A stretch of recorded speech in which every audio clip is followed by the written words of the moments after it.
Welcome back to another episode of The John, your daily sports dump, where we plunge into the sports world. We are a sports pipeline for breaking news, game recaps, and the hottest takes in the sports industry. So while taking care of business, let us fuss out the details and feel in on what's happening.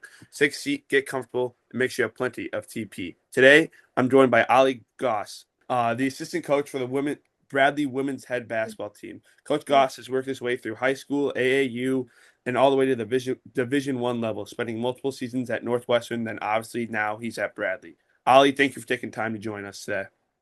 Thanks, John. This is awesome. So, like I was telling you, before we before we started recording, I always have my mom send in some questions with all the guests that I've interviewed. So she's got two questions for you, and then we'll start with my questions of the interview. Okay, sounds good. How do you help support and guide athletes balance the pressures of school, training, and their personal lives? What advice do you give them? And my next. So for athletes at our level, time management is like the number one transitional thing that's hard for them.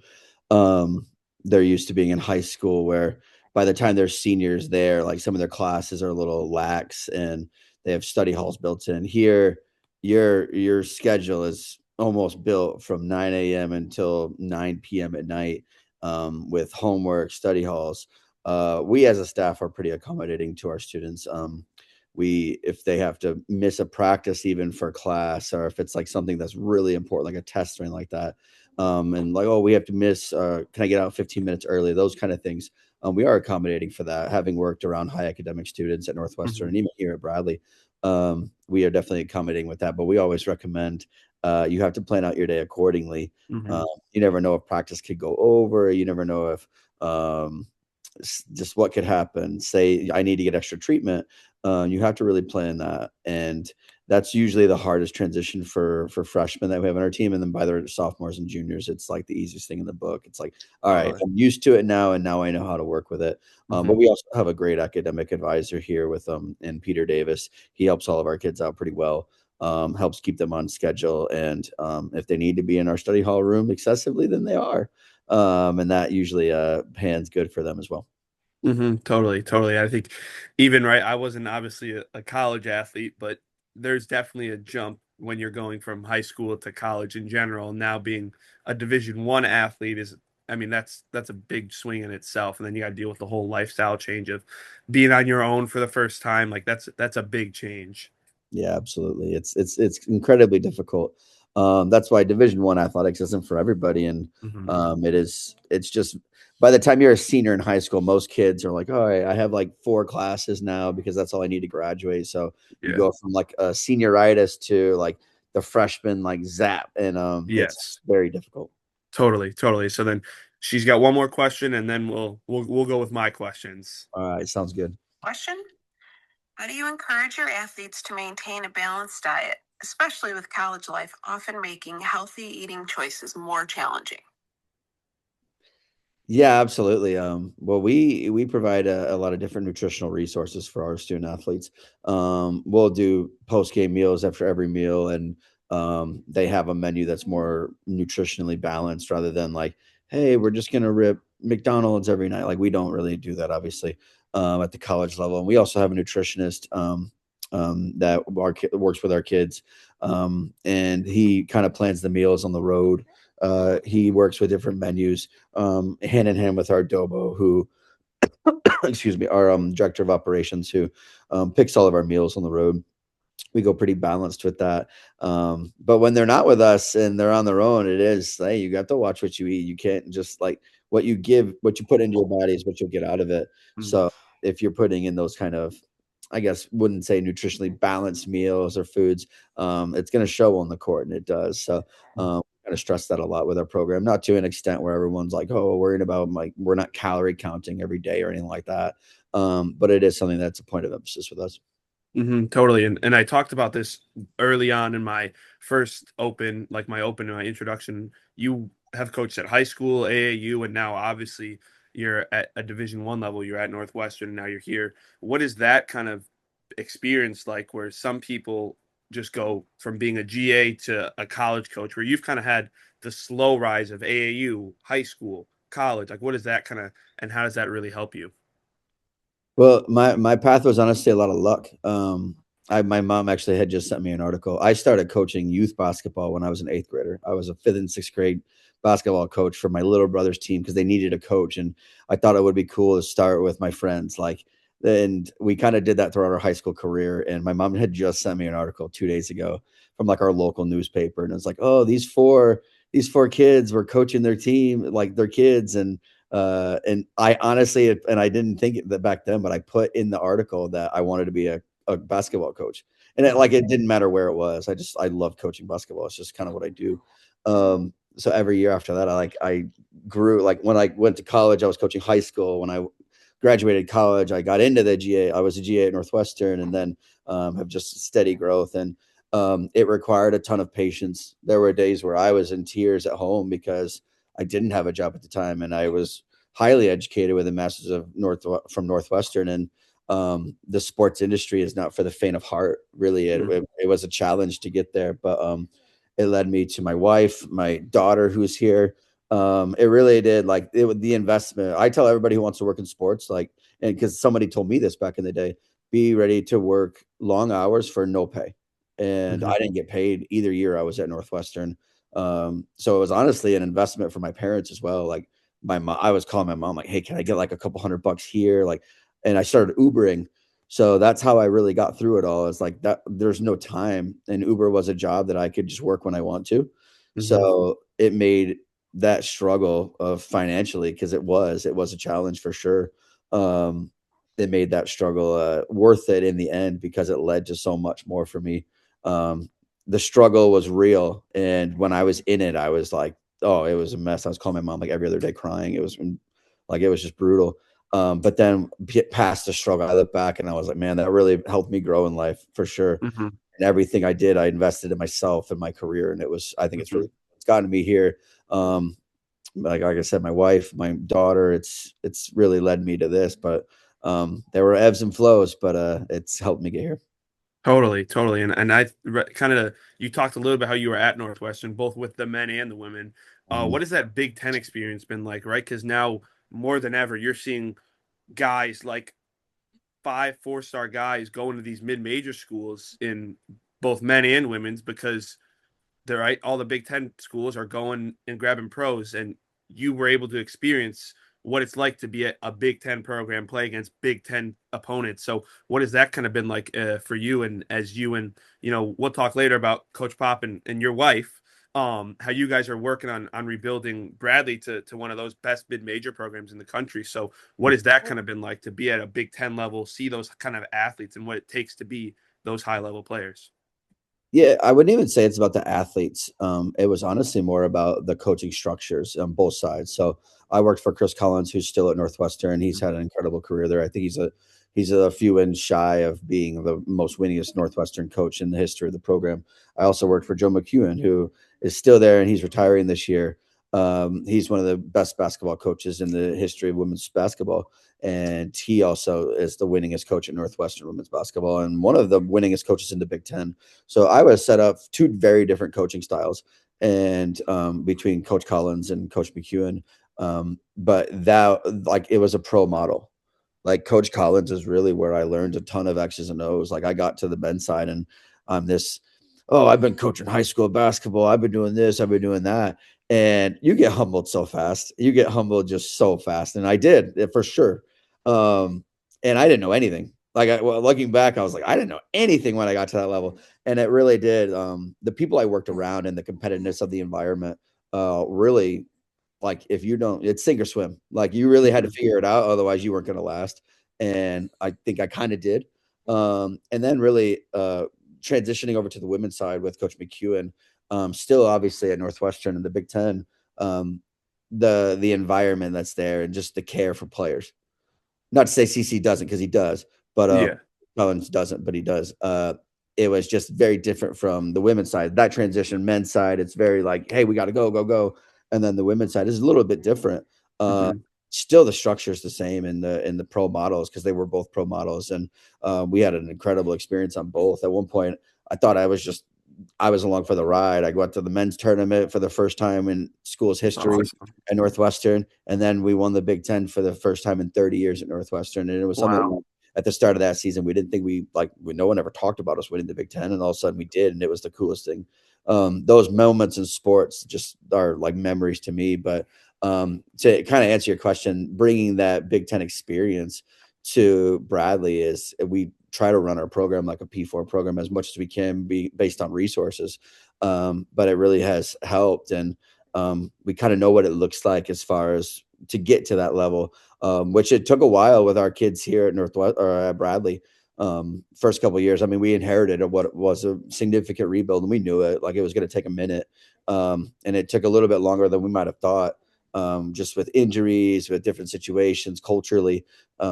But it's gotten us to the point now where we're competing for this league and doing things that we knew we could get to here, and it's just taking a little bit longer. And it's kind of nice to see our kids, the appreciation from the community with what our kids are doing, and it's really been cool with that.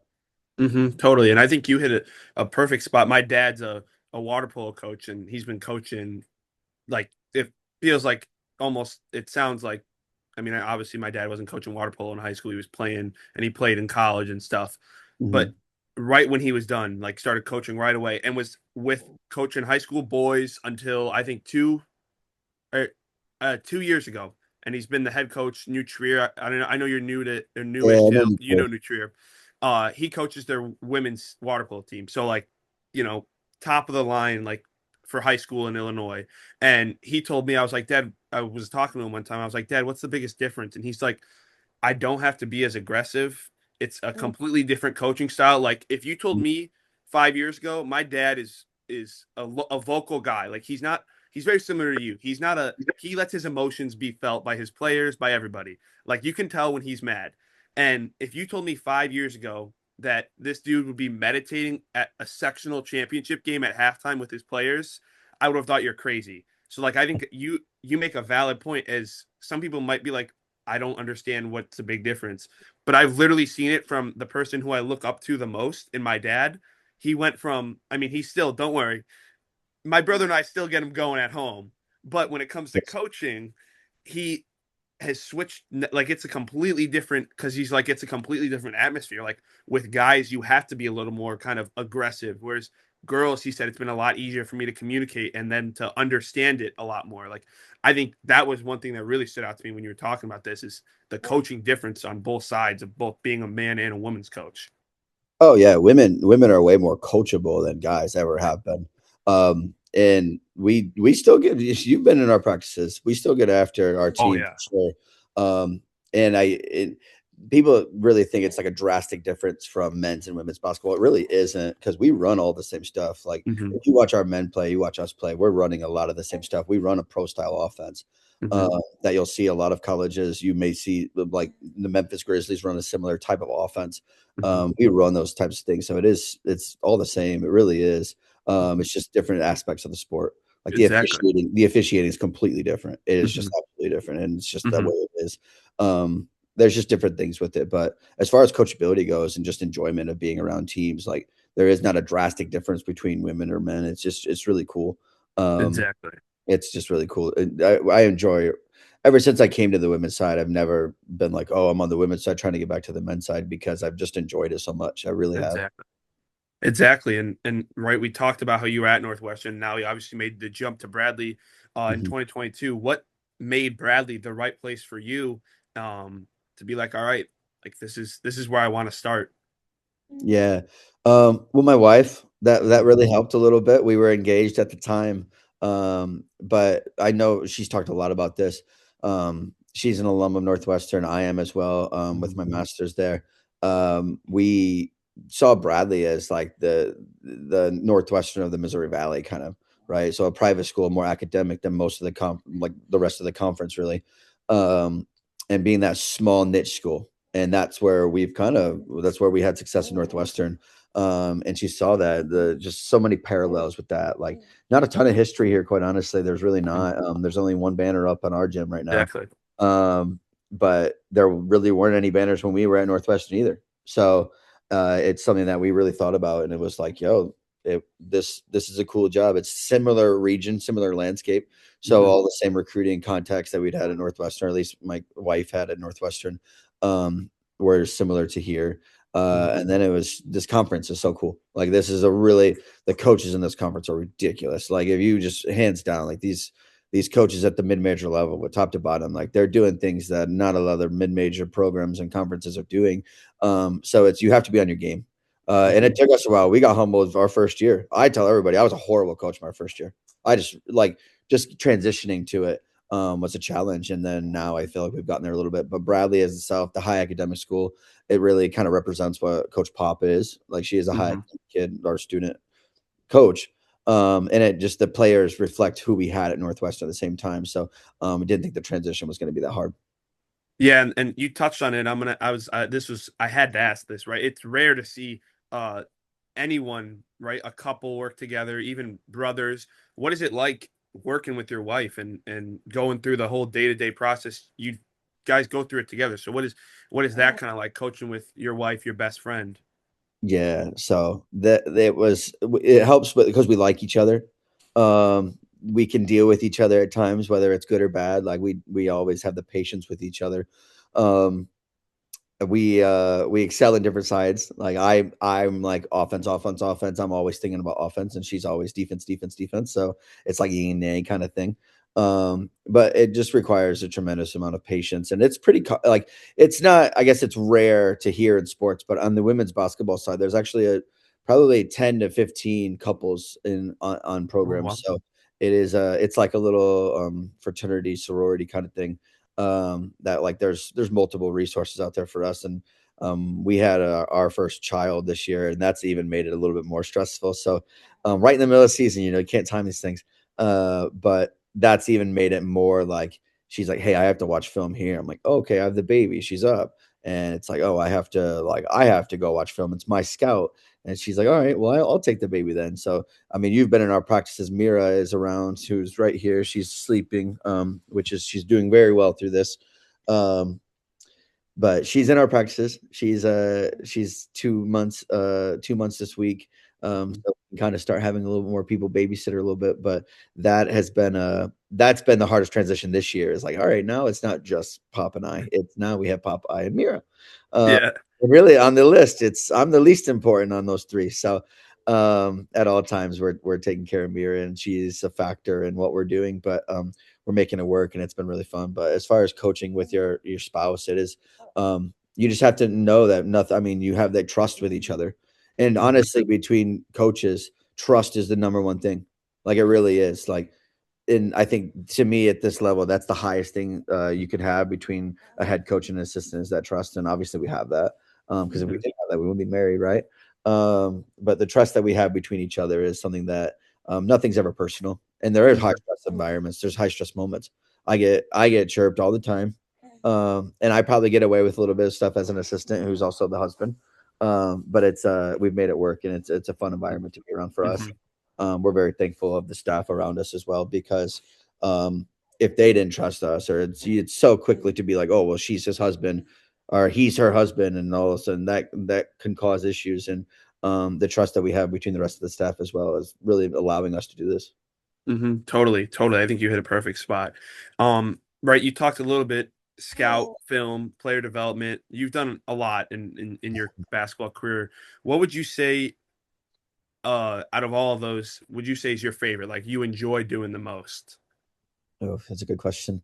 I really love strategizing to how to beat another team from an offensive aspect, and even decent. So, like, I guess scouting, that would be cool. But so there's that. Like, that's as far as, like, I love with basketball. But recruiting is a really cool thing, because you start developing the relationships with kids at a younger age, and it is like, after a couple years, like, like, when they commit to you, it's just a really cool thing. Some of my favorite recruits, some of my favorite players in Northwestern, like, we're still in contact today. And like, obviously, we're pretty close with our team here at Bradley.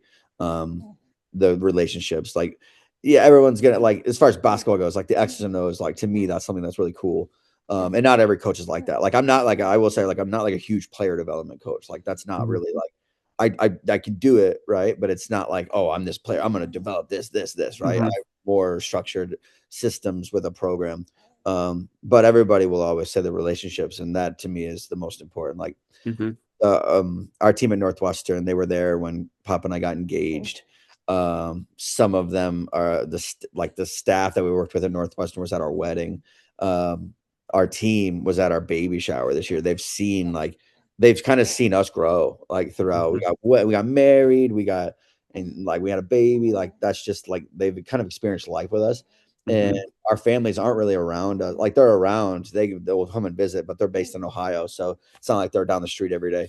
So really, our team is our family, and our staff Mm-hmm. is our family. Like they're going to be our best friends throughout the year, and Mm-hmm. it's fun. It's fun Totally. it's really cool. That's my favorite part of coaching. Because Mm-hmm. like this year, we love our team so much. This year, like I was like, oh my gosh! Even at the start of the season, I was like, we only have like 31 games. I got 31 games with these kids, and like I'm like, it's not counting other days. It's like I'm cherishing what we have right now because Mm-hmm.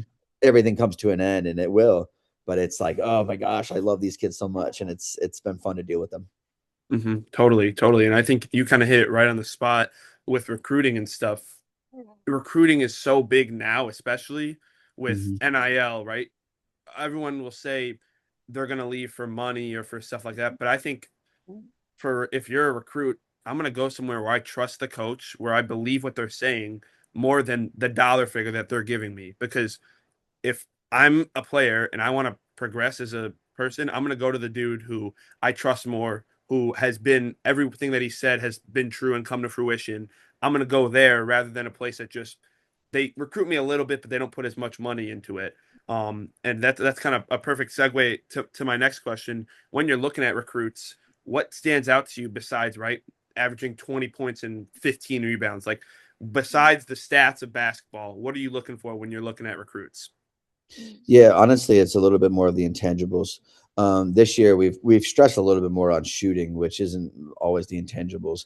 Um, that's kind of led us to be a little bit more successful offensively. So that is like a point of emphasis in recruiting now. But really, it's the motor that you play with, the discipline that you play with, those kinds of things. Like, are you a pro in high school already? Like, do you have a pro mentality? And no freshman, like I will say, no high schooler does to the level that you wanted at as a college coach, but to the point where you're like, oh, this kid's going to be something for us. Mm-hmm. Leadership is something that's incredibly hard to identify. And when you do, it's like you have to have that kid. Like that's like, yo, we're offering this kid. We need her in our program because no matter what she does, whether she scores 2 or 20, the leadership that she embodies is always important to us. So those things, and then a defense. I work for a defensive head coach. As much as I'm an offensive mind, if you can't guard, it's going to be really hard for you to play in our program, like Mm-hmm. really hard to play. And that's always something that's a little bit challenging for kids to realize, like, oh, I scored 15 last game. Well, you gave up 20. Oh, that's a problem. So we really care about the defensive side Mm-hmm. to the point of like, if you can't guard, you can't play. So we really think about that in recruiting. Exactly. And I think that's something you talked a little bit how both the men and the women are similar in their offensive play style. Defensive style, I was able to interview Coach Wardle. He's all about defense, right? He was telling Yeah. me defense is key. You can score 30 points, but like you said, you can give up 30 as well. And I Yeah. think, you talked about how early on you guys kind of struggled uh, right at Bradley. I think the defense was something that never struggled with you guys. Your defense the past at least the years that I've been here has been one of the best in the valley. And you guys also at home are undefeated this year, and you got your defense has been exactly what I think Coach Pop wants. Yeah, absolutely. Absolutely. Our first couple of years we struggled because we tried to do our matchup zone full time here our first year, and it was a disaster. It takes a minute to get. And we also didn't have an All-American on our team like we did at Northwestern, who is now playing with Valkyrie and is having an incredible career. Yeah, it helps when you have a national defensive player of the year like we did at Northwestern, but our defense didn't really truly get rolling until last year. Our offense struggled last year a lot, so we were winning games. We won a couple games in the 40s, and it was like, whew, that's tough basketball to watch for me at least. So we've picked up our offense lately, but yes, we are a defensive program, and that is where we kind of excel. Totally. And we talked a little bit about it, but if you had to give some advice to some high school player who's trying to get noticed by college coaches or scouts or anything like that, what would you give, right, a junior, sophomore, senior in high school who's possibly under recruited and not getting the looks that they want? What is something that you would kind of say that you would be like, this person is someone I want to definitely look into and possibly recruit them?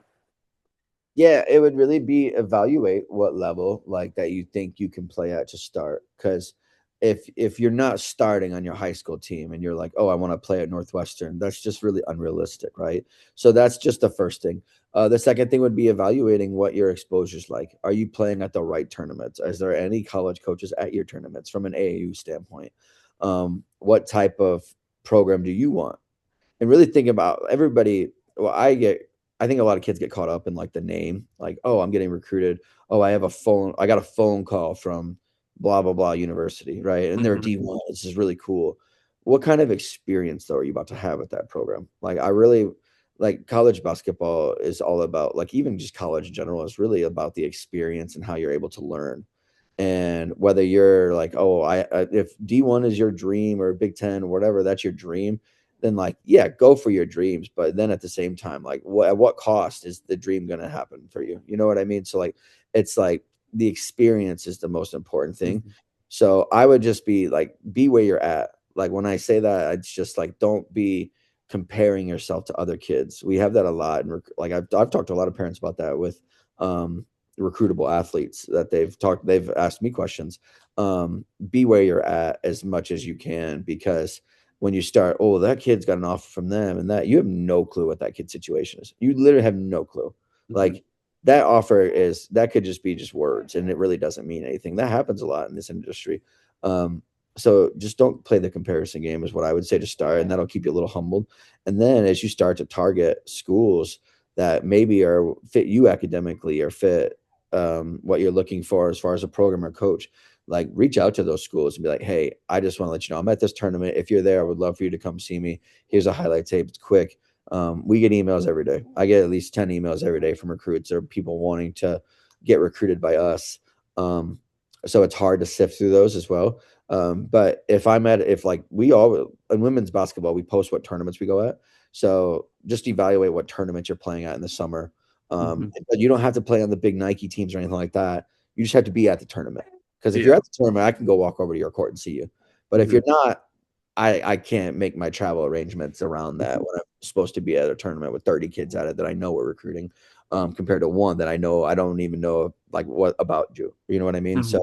So those are like in summary, I just think don't play the comparison game and really evaluate where you would be the most happiest. And name and division and level is it's really about yourself. It really Mm-hmm. is.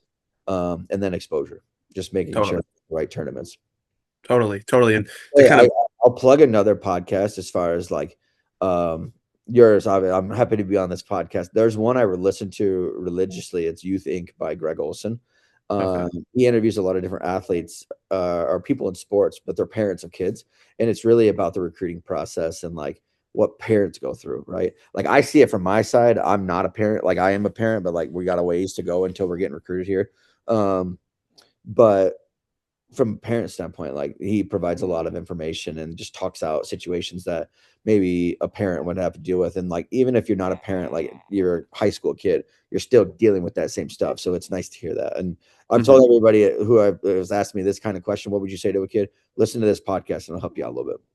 Totally. I'll probably plug that in the description. But we were talking about, right, player development a little bit. Who has been someone at Bradley that has been one of, right? You've been here for a while or for 4 years, so there's still a lot more players who could fill this. But in your time, who would you say is, and it could be a top three, because obviously you don't want to pick a favorite, and then all your former players start texting you, I'm not your favorite. So if you could maybe do a top three or top five, whatever you think you can do, of like three of them players that you're like happiest how they've developed when they got at Bradley versus when they left Bradley, how they started at Bradley and then they left as right one of the best players in the mid majors or stuff like that. What are some of those players that come to mind when that question's brought up? I'm going to start off by saying Luthia on our team right now. Not someone who plays a lot in our program, but someone who has developed incredibly over 4 years. And I tell everyone she's my favorite player because she's just the best person to be around, no matter Mhm. what. A lot of your listeners probably, if they're at Bradley, they're going to know who Luthia is because she went from an international student who got here in her freshman year and was very quiet and wasn't great with the language yet. And now is like Miss Bradley. Like she's in every club. She's, I think, the president of one of the business clubs on campus. And like, to me, her development off the court has been incredible. And as well as on the court, she plays well. So I would say Luthia. Um, some of the players that we've had, Kaylin Nelson has to be on one of the top of the list because she got here as a transfer from Old Dominion and then tore her ACL 5 games in. Didn't, and then it took her a while to come back to who she was prior to the injury. And you're seeing that now this year. She's one of the best shooters, not only in the Missouri Valley, but in the country as well. Yeah. She averages some of the most. I think she averages at least 2.5 threes a game, maybe 3 threes a game. That's a heck of a number for a girl like Kaylin, who last year didn't have the pop that she was used to, and it took her a minute. And it's a mental thing. It really is. Coming back from an ACL to watch that's great. And we've had, I mean, great players in the past like Soleil Barnes. She really kind of Friend of the was podcast. friend of the pod. I love it. Yeah. Soleil's playing in Ireland right now, but she was like, we were going into our third year here and we had won 10 games in 2 years. We lost in the portal. Hallie Pope, one of the best scorers now in the league still. And even with us, she was one of the best scorers in the league. And it was like, where's this program going to go? Like where it was, we had to get, I think 9 new players, and Soleil kind of led that. She was the one who believed in us coming from a winning program at Toledo. She came to us and was like, yo, I want this role. And or we came to her recruiting her and she told us what she wanted. And hey, I wanted to be a role where I'm the person. And we're like, I think you can be the person. And she ended up just exceeding every expectation we had for her. Mhm. And as well as Tamia Perryman, like you gotta like Tamia's story is incredible. Like she was averaging 8 points a game. She had an ACL at Marion University at the NAI level, averaging 8 points a game at that level. Sorry, Coach Pop just got home, and now the dog Murph is going nuts. He's our big dog, and now Timber's going nuts. So you're gonna have some dogs here. Um, but her story is incredible. She was averaging 8 points a game at the NAI level, and usually those players are not picked up by like they're not transitioned to our level in recruiting. Like that's just not how it works. It's usually if they are going to be, it's the 25-point game, Yeah. right? Um, but Tamia is averaging more points with us than she ever did at the NIL level. And I think it's just the trust that she has with Coach Pop and that Coach Pop has in her. And I think that's the most important thing in coaching when you trust your coach and that relationship goes so much farther than, oh, I'm this great player development guy. Like it's just really about the trust and how we use players. Totally, and I've known Tamia for about 2 years, right? Started to get to know her after I interviewed Soleil, and Soleil and I got to play some pickup basketball together with some of the guys on the team on the D1 team. So we had a very competitive runs, but I've gotten to know her as well. I mean, this is not taken away from anyone else on the team, but she works her butt off as well. Like I think, and that's I talked to Duke Dean, who was at the JUCO level as well. Like I think those people who are at the JUCO, the NAIA level, stuff like that, they're wired differently because everything like when Duke told me when he got to the Bradley level and they were taping him and getting him ready for the game and practices and stuff, he was at shot like he didn't know what to do because every place that he'd been prior to Bradley and to Troy where he was before Bradley, he had to do it all by himself.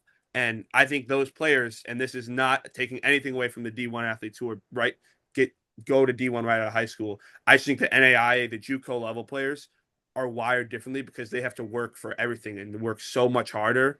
And I think that shows with me. I think I'm in the practices I've seen. She's one of the vocal leaders as well for you guys as well. Yeah, absolutely. She's just developed as an individual too. Like she's come a long way with just her experience within our program and just how she is as a player and a teammate. I think that's the most important thing. As a teammate, she's one of the best teammates we'll have. Mm-hmm. Totally. And right now we'll kind of talk a little bit, right? You got had a big game yesterday. So what is kind of a game day routine for you, and what are you kind of doing to prepare for a game, right? Especially we can even do a quick turnaround, right? You guys had 1 day break and then a game right after that. So what is that kind of turnaround like, and what is the preparation like for you? Yeah, so coming off for 1 day preps, it's like you just have to go like I mean it's usually a Friday night game or a Thursday night game, and then you're up later because we have to practice probably earlier in the morning a little bit. I think we usually practice like 11 or noon after games, and you're right to watching the next team. So me like I'll have my own scout. So if it's my scout and it's like on the second day, I'm already ready for that. But if I had the prior scout or I just didn't have a scout for that game, now I'm watching a lot of games that Friday night, even after our game. So, and then it's just try to condense as much information as you can to relate to your team for 1 day preps because they are difficult. They're not for the faint of heart, which makes the coaching in this league so incredible. Um, for game day routines, I usually try to walk my dogs at some point.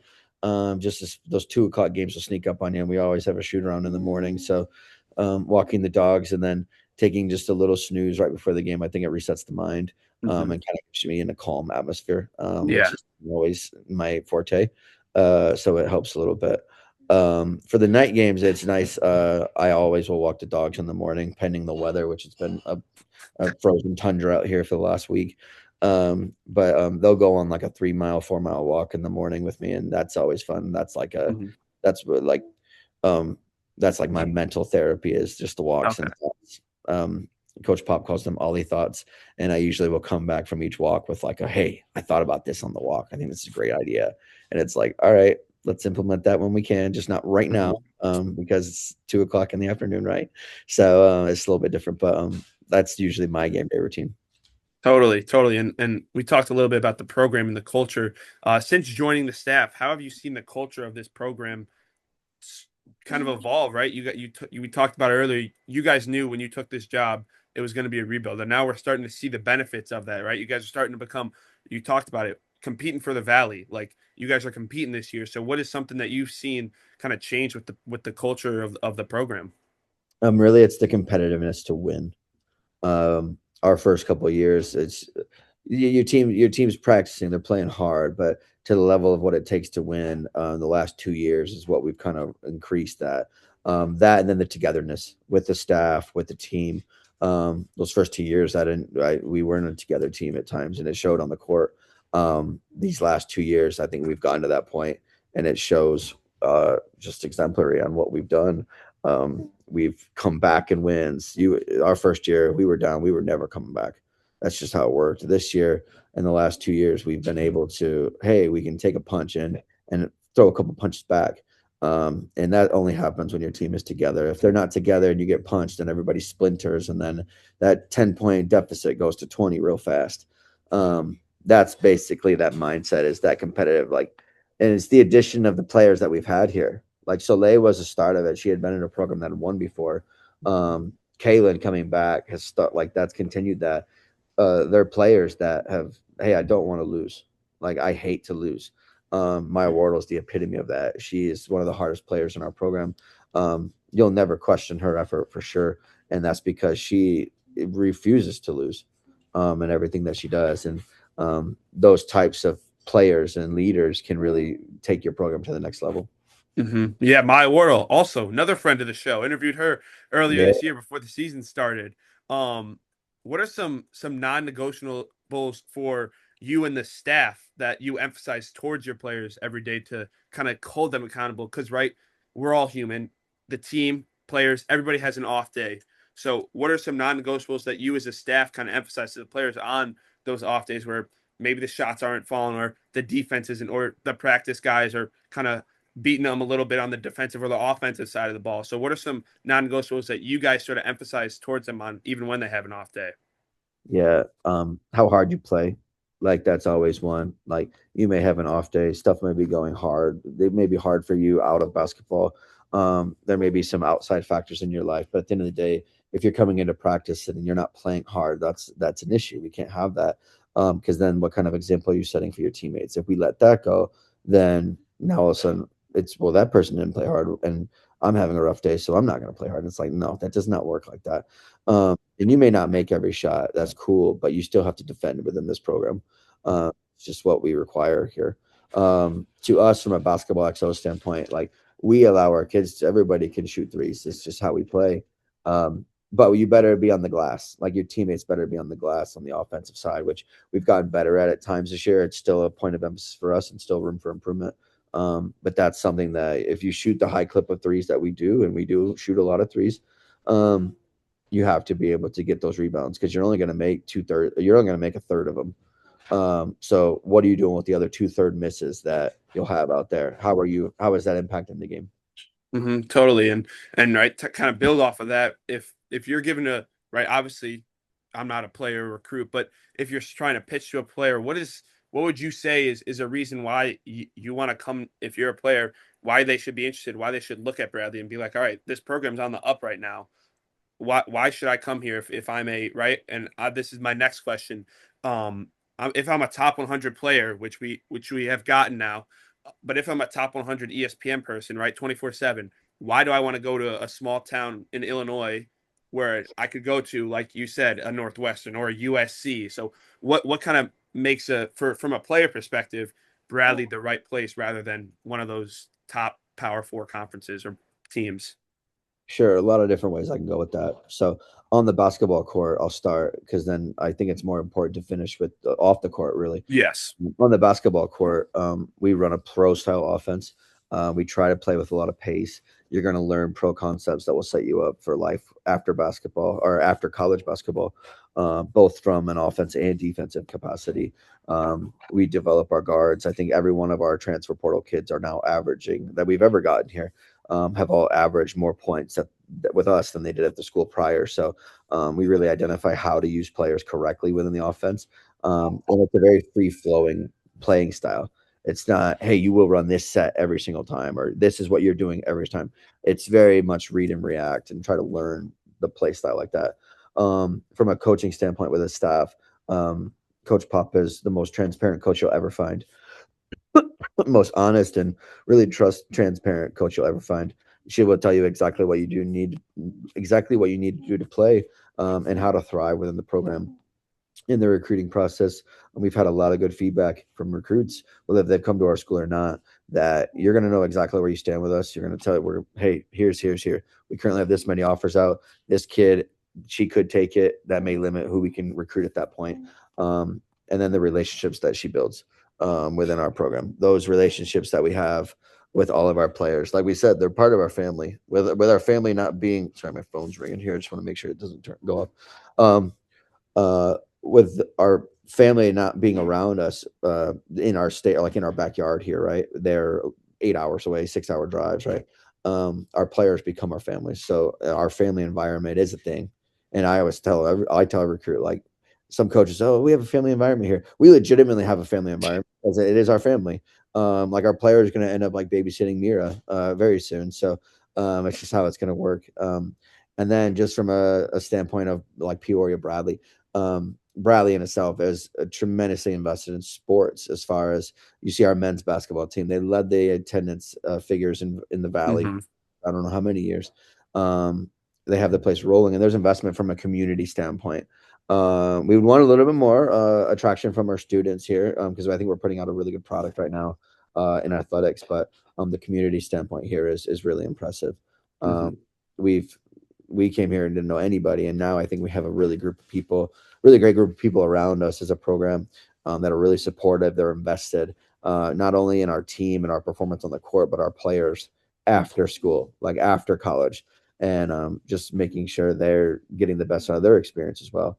Mm-hmm. I think all those things lend to this being a really attractive environment for a high school kid, a transfer portal kid, a JUCO kid. We know how to use players, and it's that confidence and that trust that you'd have with us as the coaching staff, I think goes a really long way. And it will set you up for whatever career you want. Whether it's, oh, I want to come there for 2 years and then I probably want to go play in the Big Ten or anything like that.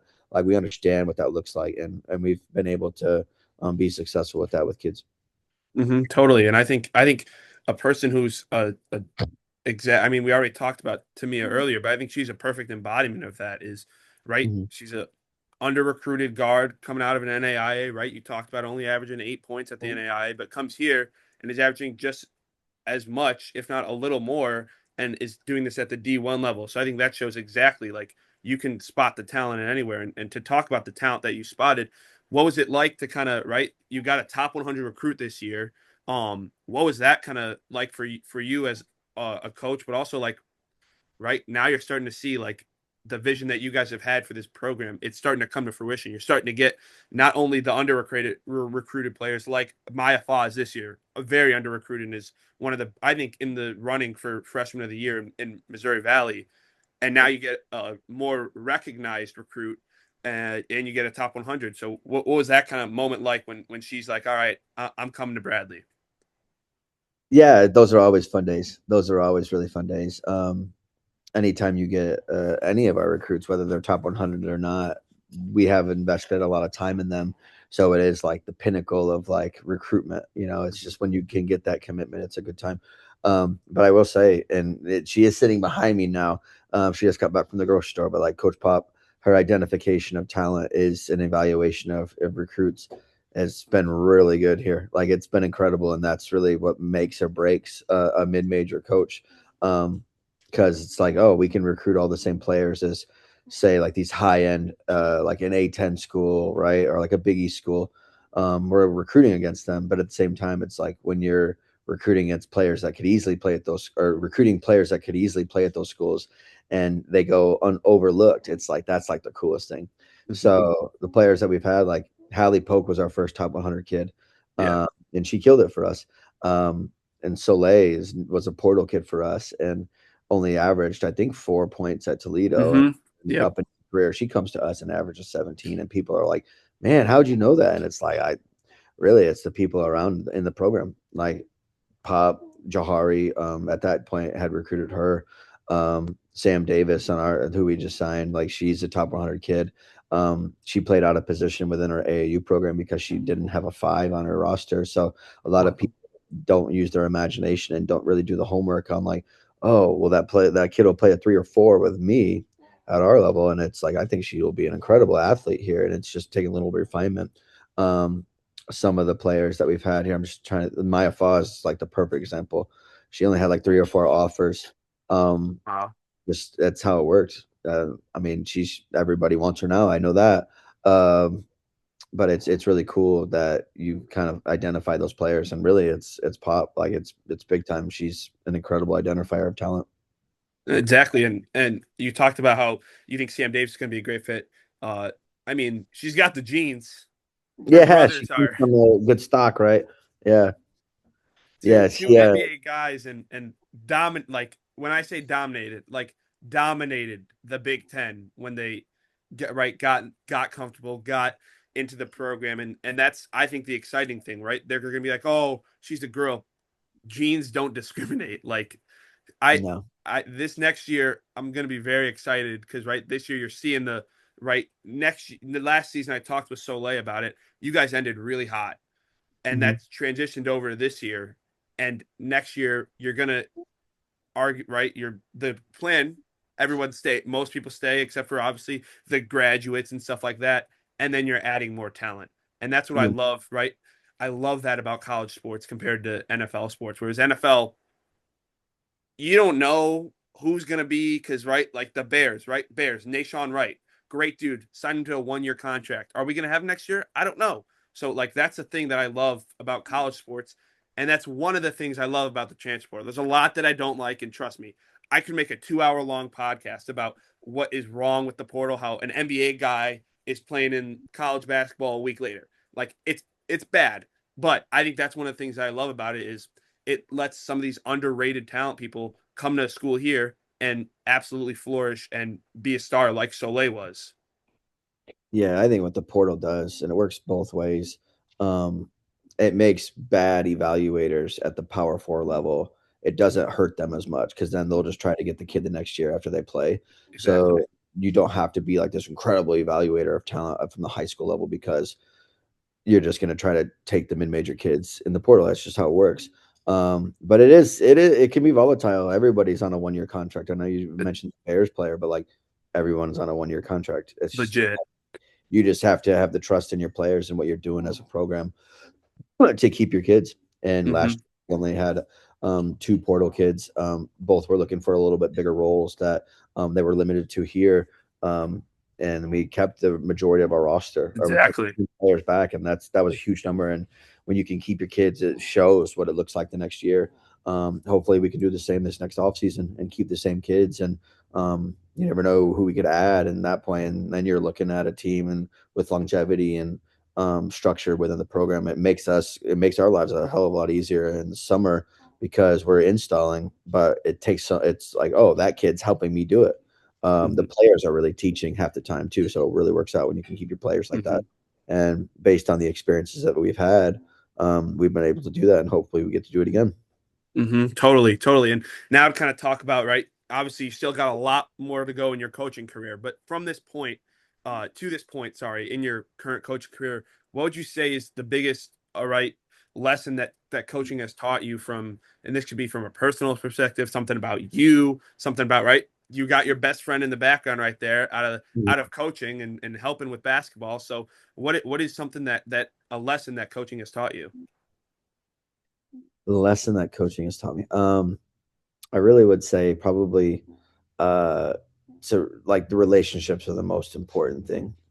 Like if we're winning games and I'm a jerk every day, and like it's every day I'm a jerk and like no one wants to be around me, that really doesn't matter. Like it really, like you can win games, but like as soon as you don't, people are going to be looking to get rid of you. That's just how it works. So it really is the relationships that you have to really think about. Um, and then just be like absorb the moments. I've I've my first player is like 3 years younger than me. You're I coached U team, right? It's literally 2 years younger than me. So it's been it's kind of cool like to keep up with players when you graduate, but or when they like leave your team just from graduation purposes. Um, it is cool. It just really is a testament to relationships. Um, so it's been fun like that. I would just Hmm. always stress that. Like that's what I've learned is like, and really you learned it from Joe McEwen. Like Joe at Northwestern did everything that you want your coach to do. Like he treats you with oh, you're the top scorer, you're the bench player on the team, like you're still gonna get that. Oh, you're the staff member here. Here's the janitor over there. Like you're still it's the same kind of thing. Hmm. That you're just not too don't be ever too big. Like don't Hmm. be like, oh, I'm the head coach, I'm doing this. Like that's stay humble because you'll get Hmm. humbled fast if you don't. Totally, totally. And I've interviewed two water polo coaches. I've interviewed obviously Coach Wardle. Now you're my second basketball coach, and everything like when I've asked them that a question, right? Built not the exact right copy and paste question, but similar, they always like hammer home like how important relationships are, like right, winning and being able to deal with adversity and stuff. That's cool, but they're like the most important part that I've gained from this is the relationships. Everything that it's given me, right? Coach Wardle with all of his players, right? Like how he's been able to stay in contact with them all, right? Malavai is now doing his thing in the NBA. Like he's been like the relationships that I've built are something that I'm never going to be able to like. That's something money can't give me, right? Like Yeah, absolutely. And exactly. really and it's like you're in sports, you have some of the highest moments and like the experiences, like your heart rate's high, like you're celebrating. It's like that feeling of joy is really cool. You want to be around people that you like, or at least that you think they like you to experience that with. Because if it's like, oh, we won this big game at the buzzer, but no one likes each other, yeah, that moment will be there. Like you'll have the joy, but it'll be fleeting very quickly. And then it's Hmm. back to reality. It's like, oh, this person actually still doesn't like me. So it's like you have to really think about that. And that's why those moments are important. The relationships are really everything. Totally. And another kind of question, right, about your career. You've talked a little bit about some coaches that have had a big impact on you. When you're looking for, right, because you're still, right, you're still everyone, I feel like no matter how many years you've been coaching, you still always, my dad tells me this, he always still is learning from coaches and wants to get better and learn more. So who are some coaches that you still, or if there's one specific coach that comes right to mind that you still kind of keep in contact with and ask him, right? This player came up with me, or some coaching advice that a coach that you reach out to and kind of lean on for advice. I still talk to my high school coach probably once every couple of weeks. Like still to this day, his son plays at Indiana State, so he like knows our conference and he's followed our career a lot. He's someone that helped me. Like he was like, hey, do you want to coach in our program? And I was like, absolutely. But even when I was a youth coach, like he was helping me out the whole time. Mhm. My best friend's dad is basically my second dad. He was also one of my high school coaches. I still talk to him every week, a lot, and he's someone that these people are very important in my life. And it's like those are the people I first learned from, and it's just every year I've gained more relationships. And I've taken things from every coach that I've ever worked for, and it kind of that's like, oh, I'd want to do that this way, or like, oh, I loved how they do that. So really, every coach I've worked for, I know that's like a pretty bland, like just a bland answer, but there's each of them has incredible qualities, and Mhm. I've really kind of pieced all those qualities together and absorbed it. I also study the game a ton. So like as much as like I've worked for a lot of different coaches, um, I still like study the game a lot and listen to a lot of different basketball resources. Mhm. And I think that's just the fastest way you can continually like hone your Totally. craft. And Totally. Yeah, my dad. knows it can be like, hey, this is how we talk to our team. These are written random like culture things that we do. Like I listen to a podcast called Slapping Glass religiously. It's a basketball podcast, and it's just they interview a lot of different people, and it's every I listen to it every week, and I will always take something at least from every podcast. It's Mhm. Yeah, my dad. a lot of podcasts here, John.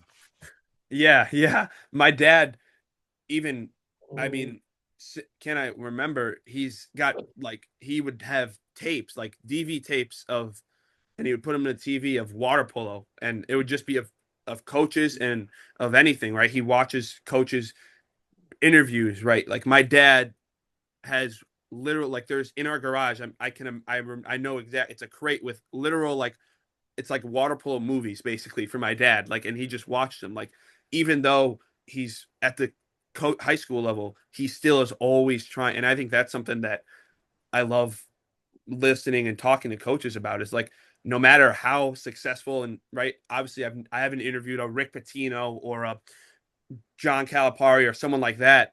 But every like time in an interview, they're always like, I just want to get better. Like Rick Pitino just won his 900th career game and said his next goal is 1,000.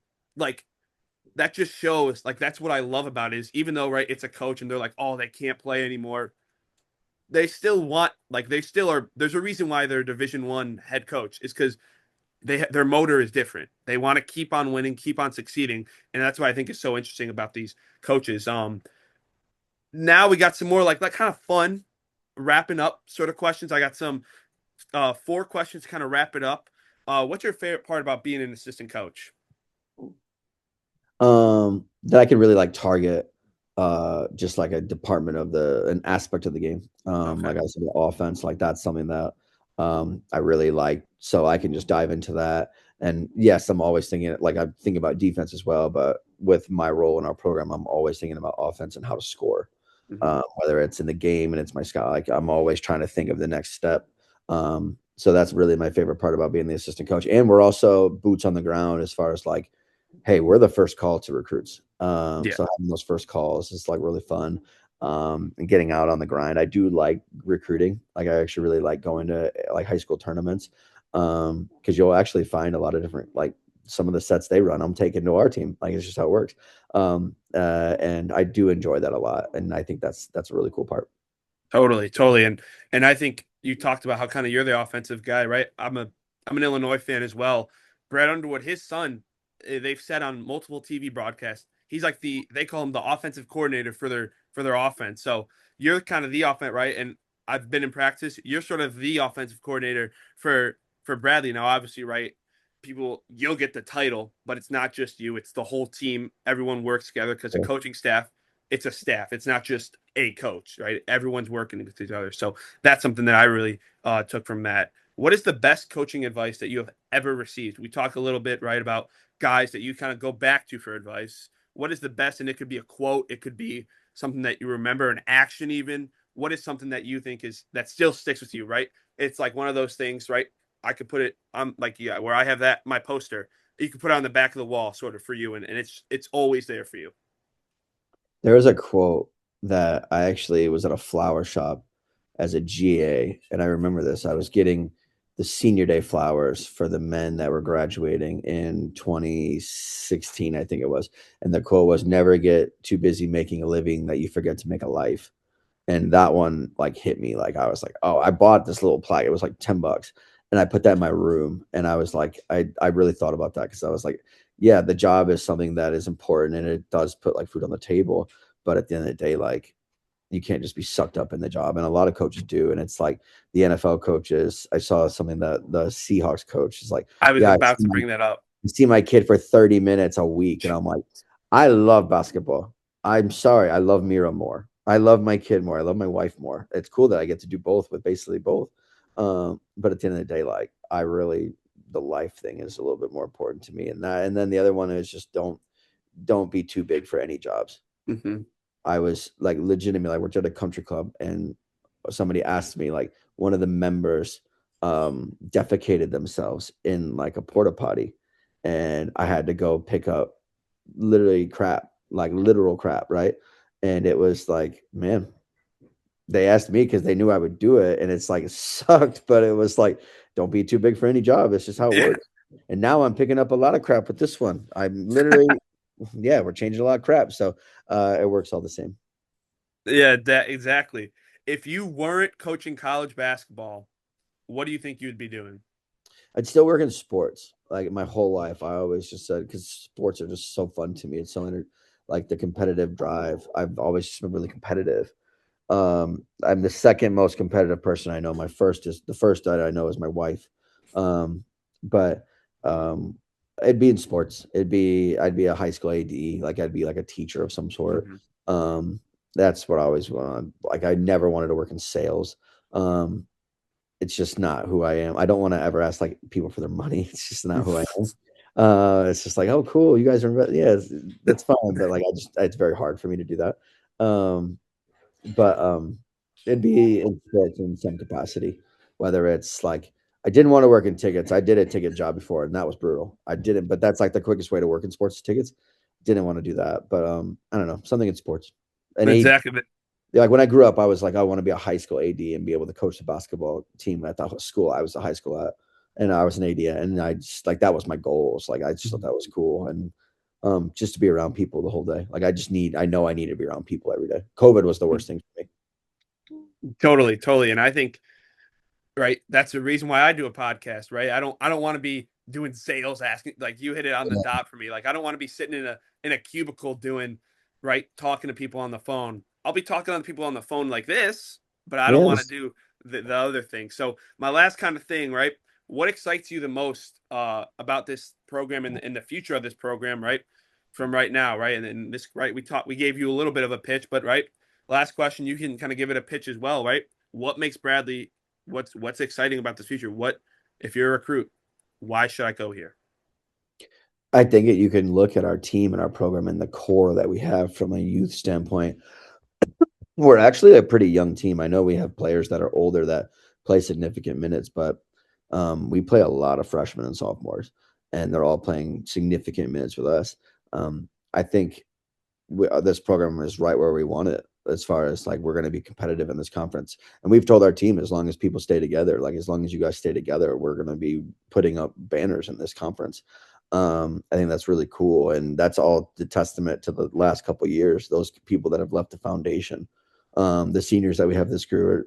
This is the senior. Like this group is so incredible, and they were all players that came to us when we were nothing. Like when we Mhm. weren't a program that was anything, and now we are somewhat a little bit of a program, and now that hopefully that will attract even further players to this program. But I just look at what we've done in the 4 years we've been here, through injuries, through cultural problems, and now we're back to right where we need to be. And it's cool when you build it like that. Um, you can go to a program and it's like, oh, they've always won and they're always going to win. It's hard to maintain, but it's really hard to build. And Mhm. just having dealt with that is fun. Exactly. Yeah, and I think that's why people love coaching. Like my dad in high at he conveniently the high school that I went to, my dad started the water polo program. So like he literally built it, like not metaphorically. He literally built it from the ground up. And he Yeah. had him competing in sectionals and stuff like that. So I think that's why people love coaching is and also like I love like the stories like this. Like this is awesome. Like right, you start the first 2 years are rough, you end the third year amazing, and now you transfer it over, and now you guys are competing in the Valley, right? You're winning these close games. You're in games against NIU, right? Like or not NIU, sorry, UNI. Flip words, they're hard. And that's what makes it so awesome. Like that's why this team is so exciting. And right, you talked about young, like you guys returned, I think 8 of your people from last year. A lot of 10. them were sophomores or freshmen last year, Yeah. and that's what makes it so awesome about this team is like you guys are young and you guys are connected, which right. I was talking with my friend, Purdue. A reason why Purdue men's basketball is always so good, right? They have right Braden Smith and stuff, good players. Braden Smith's been there for 4 years. Trey Kaufman-Wren's been there for 4 years. Fletcher Lawyer's been there for 4 years, right? Like having great talented freshmen is another thing, but having talented players and players who know how to play with each other is another thing. And that's why all these teams, right? Florida last year, a bunch of Walter Clayton, an old dude, right? Elijah Martin, another old dude. Like all of these dudes, when they're on successful teams, usually are there for multiple years or have played college for multiple years. And that's what I think is so exciting about this team is you guys have players who have played for a while and they played with each other for a while, which makes it even harder to stop them. Yeah, it's all the belief in Coach Pop. It really is. Exactly. And yesterday, I told multiple people this. There was a fourth quarter timeout, and I've seen her do a lot of timeout speeches before to rile up the team. I have never seen her rile up the crowd behind the team too, to the point where like there's grown men behind our team who was just hearing the huddle because it's like it's not the loudest gym. Like we're not gonna ton of speakers and we talk pretty loud as coaches. Yeah. They were all clapping afterwards and they had their youth teams in front of them. And it was like 30 people in this timeout all heard the same thing and the same messaging. And they even fed off of it. So we went on a run afterwards and they're the ones that are feeding the energy into the team as well. So it was like really cool. I'd never before. And like, that was to me really special. Exactly. And I think that's another thing, right? We talked a little bit. That's what makes this area, Peoria, so special. Like, I didn't know when I came here, right? I knew Bradley, the men's side. I didn't know how connected they were for also the women's side and both sides of the sport, where both sides of basketball, Peoria is a basketball town. Like, no matter how good, right, the football and the high school area is around it, they love Bradley sports and specifically Bradley basketball. And I think we're starting to see that now that both teams are starting to be both successful at the same time. I mean, as someone who's new to the area, but also I love college sports. I can tell. I was at that Illinois State game last year where it was a sold out crowd, and now you're starting to see those bigger crowds I think. By the way, I think all Bradley games should be at Renco because the atmosphere at a sold out crowd at Renco is one of the best. I mean, smaller, much louder. Like I think that's just awesome. So I think this program's in a great trajectory. And thank you, Ollie, for taking time. And right, you're kind of doing a double job of parenting and doing a Yeah. podcast here as well. So Yeah, she's an angel. She made it through this whole thing and like was sleeping for a while and then just woke up and I had a bottle ready for her, but now we're waking up again. So she says hi. And then she's probably like, hey, I did my time now. It's time for me to get on this. So yeah, so thank you for having me. But yeah, it's been fun. I love sharing experiences with my wife and my daughter. yeah, so. no problem. Yeah, thank you guys for watching this episode of The John. Make sure to follow me on Instagram for sports updates and hot takes in real time. And join me next time on John. We'll be dropping an anchor of sports news that's too good to miss. Don't nobody go in the bathroom for about 35, 45 minutes. Somebody open